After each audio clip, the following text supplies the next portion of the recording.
للہ وکفا وسلام علی عبادہ الذین اصطفیٰ اما بعد۔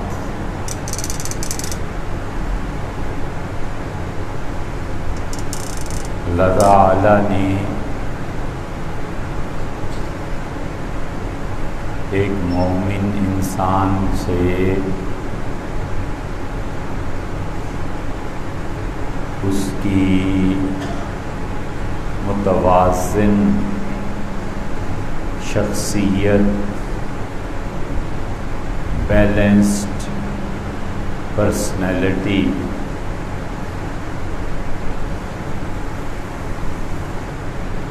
جو کچھ طلب فرمایا ہے اس میں بنیادی طور پر چند حصص ہیں، چند حصے ہیں، اور اللہ یہ چاہتا ہے کہ اس کے مطلوب مومن بندے میں وہ حصے پائے جائیں۔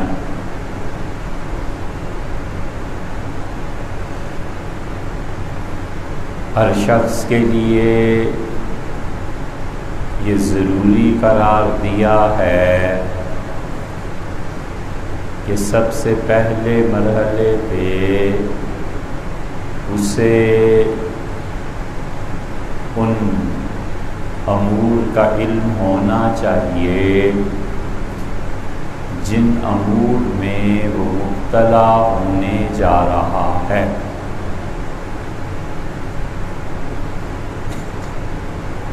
اللہ تعالیٰ کو مومن انسان سے یہ بات چاہیے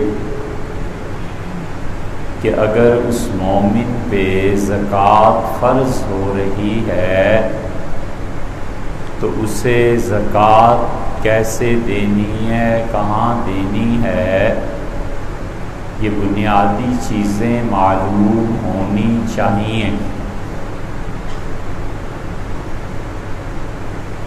اور اگر اس پہ زکوٰۃ واجب نہیں ہے تو اللہ اس کے لیے ضروری قرار نہیں دیتا کہ وہ زکوٰۃ کے مسائل کو سیکھے۔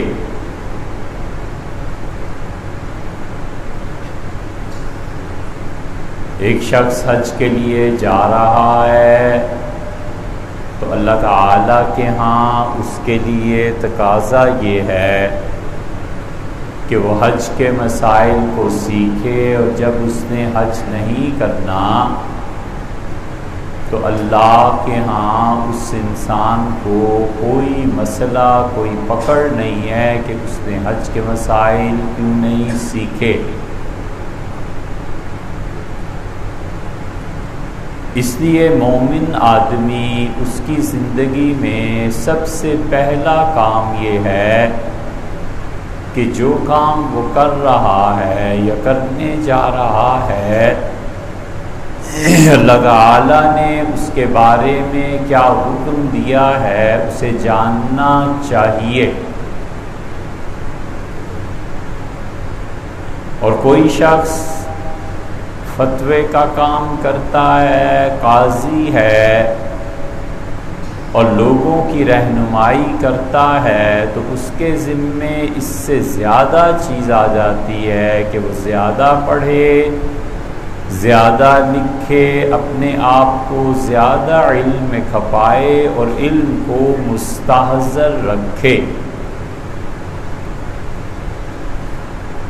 اور اس میں یہ اخلاقی جرت ہونی چاہیے کہ جس چیز کو وہ نہیں جانتا وہ صاف زبان سے کہے کہ بھائی یہ چیز معلوم نہیں ہے اور میں اسے پڑھ کر، سیکھ کر، پوچھ کر آؤں گا۔ اور جس آدمی میں جہالت کا اعتراف نہ ہو اس کو علم کی ہوا بھی نہیں لگتی۔ یہ بالکل ایسے ہی ہے جیسے اصل چیز موت ہے، اور جس شخص کو مرنا نہیں آتا اسے زندگی بھی گزارنی نہیں آتی۔ نکاح اور طلاق کے مسائل ہیں۔ ایک آدمی کا کوئی ارادہ ہی نہیں ہے سرے سے طلاق دینے کا، تو شریعت اسے کہتی ہی نہیں کہ تم طلاق کے مسائل کو سیکھو، یہ تو علماء کا کام ہے۔ لیکن طلاق دینے کا ارادہ ہو تو پھر اسے چاہیے کہ وہ طلاق کا علم حاصل کرے کہ اللہ نے کس چیز کو ضروری قرار دیا ہے۔ ایسے ہی نماز ہے، ہر مومن پہ فرض ہے، تو وہ نماز کے مسائل کو سیکھے گا۔ اگر نہیں سیکھے گا اور نماز برباد کر لے گا تو اللہ کے ہاں پوچھ ہوگی۔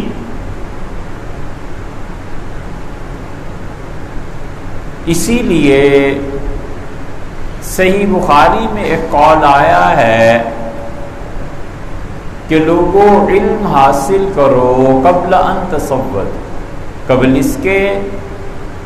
کہ تم گھر کے بڑے بن جاؤ، قوم کے لیڈر بن جاؤ، تمہیں چاہیے کہ علم حاصل کرو۔ اور سیدنا عمر رضی اللہ عنہ نے 2 لفظوں کا کتنا خوبصورت اضافہ فرمایا اور ارشاد فرمایا کہ وَبَعْدَ أَن تَصَوَّدُوا، اور جب تم سردار بن جاؤ اور قوم تمہیں اپنی قیادت کے لیے منتخب کر لے تو اس کے بعد بھی علم حاصل کرتے رہو، کیونکہ وقت اور حالات بدلتے رہتے ہیں۔ اور جو شخص امامت کے درجے پہ فائز ہے، اگر اس کا علم صحیح نہیں ہوگا تو قوم کی رہنمائی بھی غلط ہو جائے گی،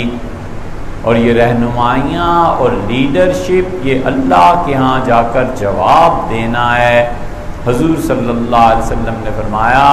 کہ جس شخص نے کوئی کام شروع کیا اور 9 آدمی اس کے کارخانے میں یا کسی بھی جگہ پہ کام کرتے تھے، اللہ اس سے قیامت میں ان 9 آدمیوں کے متعلق حساب لے گا۔ پھر اس کی باری آئی، اللہ تعالیٰ پوچھے گا کہ یہ جو 9 آدمی تم نے رکھے ہوئے تھے یہ بندگی اور نماز پڑھتے تھے یا نہیں؟ ان کی تنخواہیں یہ چیزیں پوری ہوتی تھیں یا نہیں؟ جھوٹ بولتے تھے تو تم انہیں منع کرتے تھے یا نہیں؟ حرام کھاتے تھے تو تم انہیں کچھ کہتے تھے یا نہیں؟ یہ سب چیزیں ہیں اس آدمی کے لیے جس کی قیادت میں اتنے لوگ آ گئے۔ اور اسی لیے اللہ تعالیٰ نے فرمایا کہ ہم نے لعنت کی یہودیوں کے علماء پر، اور دوسری جگہ پر فرمایا کہ یہودیوں کے مولوی اور پیر لولا ینہاہم الربانیون، ان کے وہ لوگ جو معاشرے میں اللہ والے کہلاتے تھے، عن قولہم الاثم، کیوں نہیں لوگوں کو روکتے تھے کہ لوگوں جھوٹ مت بول، وَأَقْلِهِمُ السُّحْتَ، اور جن کے مشائخ تھے یہ کیوں نہیں لوگوں کو بتاتے تھے کہ حرام مت کماؤ۔ اور جب علماء کا منصب یہ ہو جائے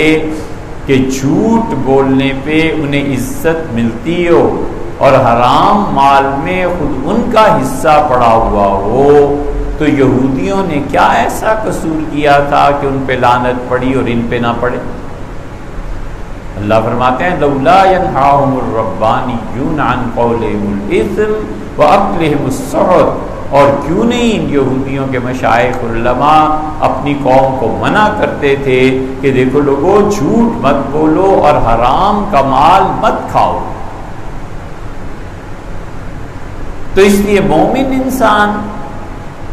خدا کہتا ہے وہ اس چیز کا علم حاصل کرے جس کام کو وہ کرنے جا رہا ہے، اور پھر اس کی شخصیت میں دوسرا حصہ اللہ کو جو مطلوب ہے وہ یہ کہ وہ آدمی محنت کرے اور پیسے کو کمائے۔ پیسے کا کمانا، اپنی ضروریات پہ خرچ کرنا جب اس کے ذمے کوئی بوجھ نہیں ہے، اور پھر والدین ہیں ان کی ذمہ داری آ گئی، پھر بیوی کی ذمہ داری آ گئی، پھر اولاد کی ذمہ داری آ گئی، تو اللہ اس انسان کو پابند بناتا ہے کہ تم کماؤ اور خرچ کرو اور اپنے حقوق اور فرائض کا خیال رکھو۔ کسی شخص کو اس بات کی اجازت نہیں دیتا کہ وہ معاشرے میں دوسروں پر بوجھ بن کر جیے اور کمانے کے تمام ذرائع کو اپنے لیے حرام قرار دے لے۔ ہر آدمی کے لیے حکم یہ ہے کہ وہ آدمی مال کمائے اور اپنی ذمہ داری جن جن کی ہے ان پر خرچ کرے۔ سیدنا عمر رضی اللہ عنہ نے کہا کہ وہ تاجر جو دکانداری کرتا ہے وہ اس شخص سے افضل ہے جو جہاد کے لیے اللہ کی راہ میں جاتا ہے۔ تو لوگوں کو تعجب ہوا کہ ایک آدمی تاجر ہے، مال میں ملوث رہتا ہے، گننا اور خریدنا اور بیچنا یہی ختم نہیں، اور دوسرا اپنا سر کٹانے جا رہا ہے، تو یہ تاجر کیسے افضل ہے؟ انہوں نے کہا کہ سورہ مزمل کی تلاوت کرو۔ اللہ تعالیٰ نے فرمایا ہے کہ کچھ لوگ ہیں جو تجارت کرتے ہیں اور کچھ لوگ ہیں جو اللہ کی راہ میں جہاد کرتے ہیں، اللہ نے ان کی تھوڑی عبادت کو بھی قبول کر لینا ہے، مراد وہاں یہ ہے۔ تو انہوں نے کہا تاجر کا ذکر اللہ نے پہلے کیا ہے، مجاہد کا ذکر اللہ نے بعد میں کیا ہے، تو تاجر پہلے نمبر پہ اللہ نے ضروری قرار دیا کہ وہ معاش کے ذرائع کو اپنائے، اور منع فرمایا ہے اس سے کہ وہ زکوٰۃ نہ دے، فطرانہ نہ دے، قربانی واجب ہے تو وہ بھی نہ دے، اور سکھایا ہے کہ تم نے جو شرعی فرائض ہیں اپنے مال میں سے ادا کرنے ہیں، اور جب زکوٰۃ دے دی، فطرانہ دے دیا، قربانی دے دی، کہیں ضرورت اور ایمرجنسی تھی وہاں پہ خرچ کر دیا، تو بقیہ مال اللہ کا تمہارے لیے پاک ہے۔ اسی لیے قرآن کریم میں آتا ہے، اللہ نے فرمایا جعل اللہ لکم قیاما، اللہ نے اس پیسے اور دولت کو لوگوں تمہاری عزت کی زندگی گزارنے کا بہت بڑا ذریعہ بنایا۔ جعل اللہ لکم قیاما، تمہارا وجود قائم ہے اس مال سے، اور فرمایا انتقال ہو جائے کسی کا اور بچے یتیم رہ جائیں تو سفیہ عربی میں کہتے ہیں بے وقوف کو۔ دوسرے پارے کے بالکل آغاز میں پہلی آیت ہے کہ سیقول السفہاء، ان قریب تم سے بے وقوف لوگ یہ کہیں گے، اعتراض کریں گے۔ صورتحال کو نہ سمجھنا دنیا میں اور حالات پر غور کیے بغیر اعتراضات اور دوسروں کو گالم گلوچ شروع کر دینا بغیر معاملے کو سمجھے، اللہ ان کو کہتا ہے دوسرے پارے کی پہلی آیت میں کہ یہ بے وقوف لوگ ہوتے ہیں، اور یہ بے وقوف اللہ کی وحی میں بن رہے ہیں اور کوئی نہیں بنا رہا۔ سیقول السفہاء من الناس ما ولاھم عن قبلتہم التی کانوا علیہا، یہ بے وقوف لوگ جھٹ سے اعتراض کریں گے کہ کیا ہوا ہے، بیت المقدس کی طرف اچھے خاصے منہ کر کے نماز پڑھ رہے تھے، وہاں سے بیت اللہ کو قبلہ بنا لیا، یہ کیا کیا ہے انہوں نے، بغیر یہ سوچے کہ حالات کیا ہیں۔ اللہ کی وحی آئی ہے، کیا چیز ہوا ہے، کیا چیز ہوئی ہے۔ اس لیے سفیہ بے وقوف کو بھی کہتے ہیں، لیکن سورہ النساء میں آپ اس کا ترجمہ دیکھیں، اللہ فرماتے ہیں جب بچے یتیم رہ جائیں وَلَا تُؤْتُوا السُّفَهَاءَ أَمْوَالَكُمْ، تو دیکھو اپنا مال ان لوگوں کے حوالے نہ کر دینا جو لوگ تجربہ کار نہیں۔ یہاں پہ بے وقوف نہیں فرمایا، فرمایا جو لوگ نا تجربہ کار ہیں مال ان کے حوالے نہ کر دینا۔ مولوی صاحب نے کہا میں بزنس کروں گا، اور مولوی صاحب کو پتہ ہی نہیں ہے کہ بزنس چیز کیا ہے،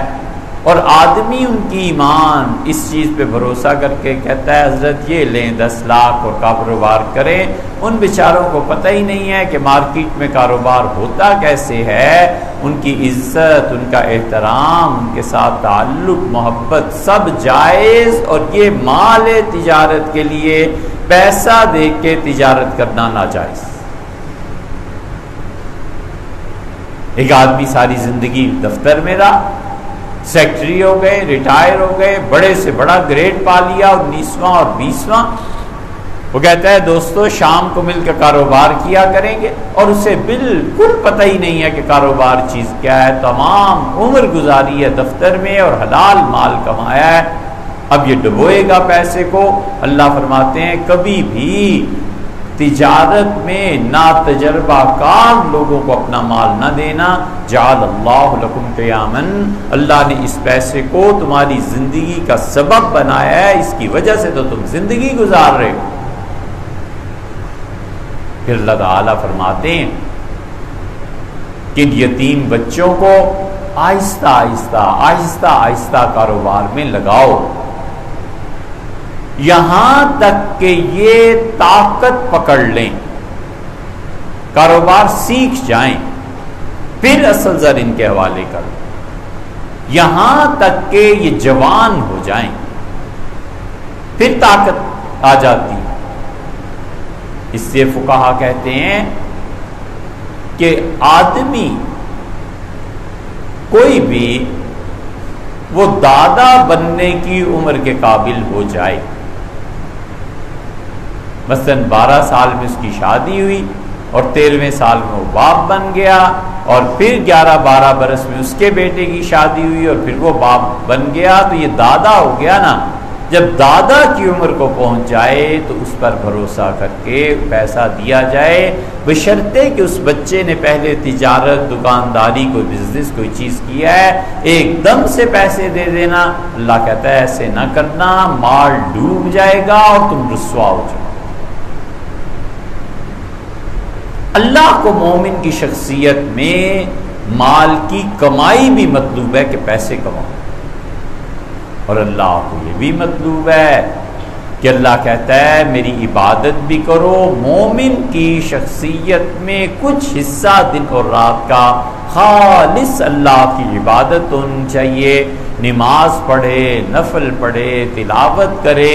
کتنی عبادت کرے۔ اللہ تعالیٰ فرماتے ہیں فَإِذَا فَرَغْتَ فَانصَبْ، اور اے نبی صلی اللہ علیہ وسلم جب آپ دنیا کے کاموں سے فارغ ہو جائیں تو آپ اللہ کی اتنی عبادت کیا کیجئے کہ ہلکی ہلکی تھکن محسوس ہونے لگے، ہلکی ہلکی جسم میں تھکن آنے لگے۔ یہ ہر آدمی خود جانتا ہے کہ وہ 2 نفل پڑھنے سے تھک جاتا ہے یا 100 نفل پڑھنے سے تھک جاتا ہے، یہ لوگوں کی اپنا معاملہ ہے، اللہ نے کوئی حد نہیں۔ اللہ نے فرمایا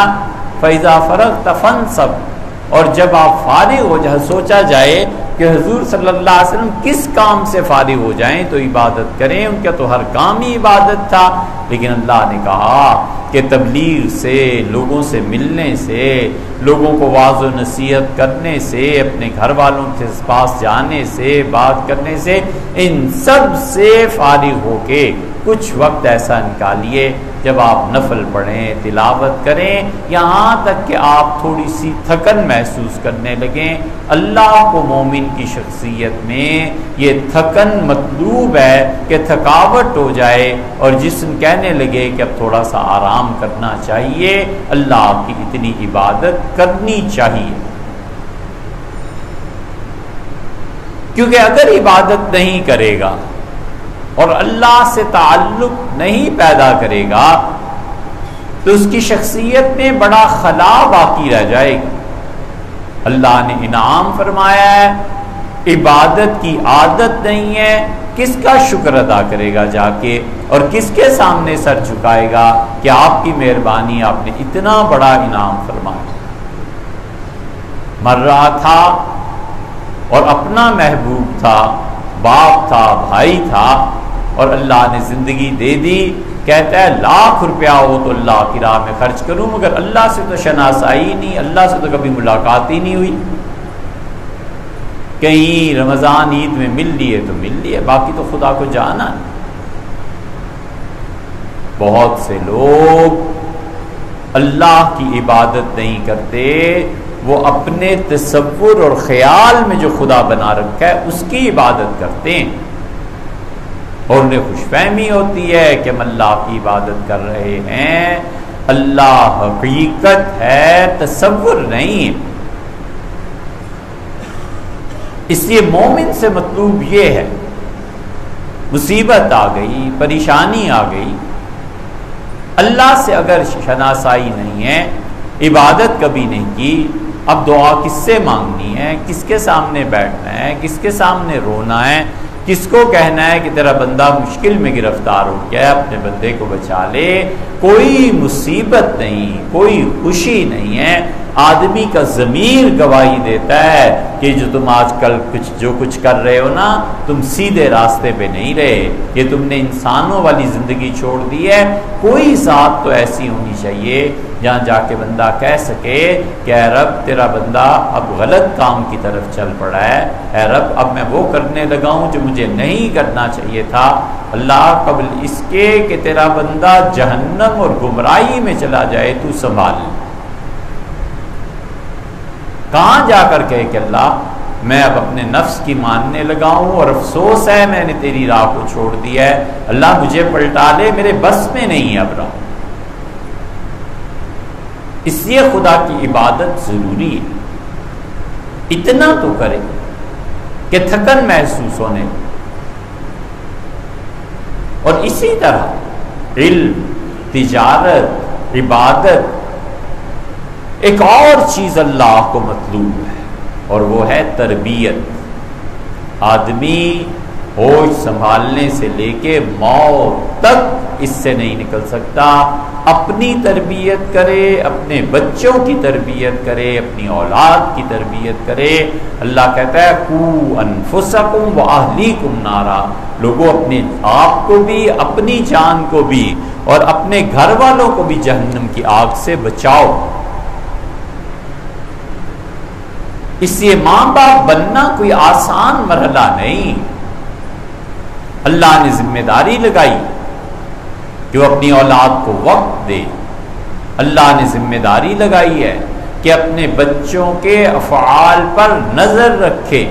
اور اللہ نے ذمہ داری لگائی ہے کہ ان بچوں کو زندگی کی اونچ نیچ سمجھائے اور سکھائے، اور بچہ اپنی نادانی سے اور جوانی کی طاقت کی وجہ سے نہیں سنتا، نہیں مانتا، کوئی حرج نہیں ہے، مسلسل محنت کرنی پڑتی ہے، اس ہیرے کو ساری زندگی پالش کرنا پڑتا ہے، تب جا کر کہیں اولاد میں چمک پیدا ہوتی ہے، تب جا کر معاشرے کے لیے وہ ایک مفید آدمی اور فرد بنتا ہے۔ اور اولاد کی تربیت میں کوتاہی رہ گئی تو بس سمجھو اپنا بھی جہان برباد کیا اور آخرت میں بھی جواب دیا۔ عبداللہ ابن زبیر رضی اللہ عنہ سے کسی نے کہا کہ آپ کو موت سے ڈر نہیں لگتا؟ انہوں نے کہا نہیں لگتا۔ انہوں نے کہا یہ اتنے تیر تلواریں اور ہر چیز چل رہی ہوتی ہے اور آپ جم کے کھڑے رہتے ہیں، یہ کیا وجہ ہے؟ انہوں نے کہا کیا وجہ ہے، میں اس وقت بالغ بھی نہیں ہوا تھا، اور میرے والد زبیر مجھے گھوڑے میں اپنے ساتھ بٹھاتے تھے سامنے، اور میرے ہاتھ میں نیزہ دے دیتے تھے، اور میں بالکل بچہ تھا، اور وہ دشمنوں کی صف میں گھس جاتے تھے بغیر پرواہ کیے کہ میں آگے بیٹھا ہوں، اور مجھے ساتھ ساتھ بتاتے تھے کہ بیٹے ایسے لڑتے ہیں، ایسے لڑتے ہیں، ایسے مارتے ہیں دشمن۔ یہ تربیت اتنی گہری نظر ہے رسول اللہ صلی اللہ علیہ وسلم کی اولاد کی تربیت پہ کہ آپ نے فرمایا اگر ممکن ہو تو اپنے بچے کو بخیل عورت کا دودھ نہ پلانا، وگرنہ یہ بڑا ہوگا اور اللہ کی راہ میں خرچ کرنے سے ڈرے گا۔ بخیل ماں کا دودھ پیا ہے نا، اور بڑا عہدہ مل گیا، اب 5 کروڑ 5 ارب کا چیک سائن کرنا ہے تو ڈرتا ہے کہ ارے اتنی بڑی رقم کیسے خرچ ہو جائے، اور لالچ اگر دے دو 2 لاکھ کا بھی تو کر دے۔ وہ بخل جو طبیعت اور خون میں رچ بس گیا ہے یہ نکلے کیسے؟ اور اسی لیے رسول اللہ صلی اللہ علیہ وسلم نے فرمایا کہ تم کسی جگہ شادی کرتے ہو اور ماں اپنے بچے کو دودھ پلانے سے گریز کرتی ہے تاکہ اس کی جوانی اور اس کا حسن قائم رہے، اور ارشاد فرمایا رسول اللہ صلی اللہ علیہ وسلم نے کہ ماں جو دودھ نہیں پلاتی اس کا نقصان 18 سال کے بعد ظاہر ہوتا ہے، جب اس کا بچہ جم کے گھوڑے کی پیٹھ پہ نہیں بیٹھ سکتا، گاڑی چلانا دشوار ہو جاتی ہے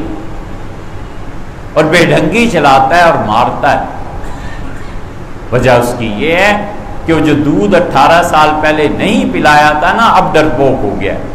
دھماکہ ہوا اور جان پہ بن گئی، بھاگنے لگے، زخمی پڑا ہے، تڑپ رہا ہے، مر رہا ہے، اور خون سے اس پہ وحشت طاری ہوتی ہے، قریب نہیں جاتا۔ یہ سب وہ بزدلی ہے جو ماں کے دودھ کے ذریعے بچے میں منتقل ہوئی تھی۔ اس لیے رسول اللہ صلی اللہ علیہ وسلم منع کرتے تھے